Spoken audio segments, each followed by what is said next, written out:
எல்லாருக்கும் வணக்கம். சுங்க தோப்பு கடையிலேருந்து பேசுகிறோம். ஒரு 10 மினிட்ஸில் ரெடியாகிற மாதிரி ஒரு நான்வெஜ்ஜில் மட்டன் அல்லது சிக்கன் வச்சு பண்ணுற மாதிரி ஒரு மசாலா பாருங்க எப்படின்னு சொல்லிட்டேன். ஃபஸ்ட்டு ஆயில் ஊற்றிக்கிறோம், 2 பட்டை போட்டுக்கிறோம், கொஞ்சம் கல்பாசி போட்டுக்கிறோம், கொஞ்சம் சீரகம் போட்டுக்கிறோம், கொஞ்சம் சோம்பு போட்டுக்கிறோம், கொஞ்சம் கருவேப்பில் போட்டுக்கிறோம், 2 வெங்காயம் கட் பண்ணி போட்டுக்கிறோம், ஒரு தக்காளி போட்டுக்கிறோம், நல்லா போட்டு டாஸ் பண்ணிக்கிறோம். ஃபஸ்ட்டு நல்லா வணங்கினதுக்கப்புறம் எடுத்து இஞ்சி பூண்டு கொஞ்சம் போட்டுக்கிறோம், இஞ்சி பூண்டு பேஸ்ட்டு போட்டு நல்லா கொத்தி வச்ச சிக்கன் போட்டுக்கிறோம், சிக்கன் போட்டு மஞ்சத்தூள் கொஞ்சம் போட்டுக்கிறோம், மிளகாத்தூள் கொஞ்சம் போட்டுக்கிறோம், மல்லித்தூள் கொஞ்சம் போட்டுக்கிறோம், குருமிளகு தூள் கொஞ்சம் போட்டுக்கிறோம், கரம் மசாலா தூள் கொஞ்சம் போட்டுக்கிறோம், உப்பு கொஞ்சம் போட்டுக்கிறோம். இதெல்லாம் போட்டு நல்லா கொஞ்சம் தண்ணி விட்டு ஒரு 5 நிமிஷம் வேக விட்டோம்னா சிக்கன் மசாலா ரெடி.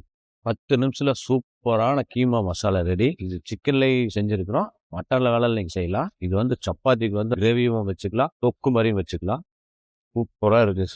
சப்பாத்தி சுட்டுட்டு இந்த மாதிரி ஒரு தொக்கு, இது தொக்குன்னு சொல்லலாம், கீமா மசாலான்னு சொல்லலாம். இந்த மாதிரி செஞ்சு ஒரு கண்டெய்னர் போட்டு எடுத்துகிட்டு போயிட்டீங்கன்னா எங்கே வேணாலும் உட்காந்து சாப்பிட்டுக்கலாம். அப்படி இருக்குது.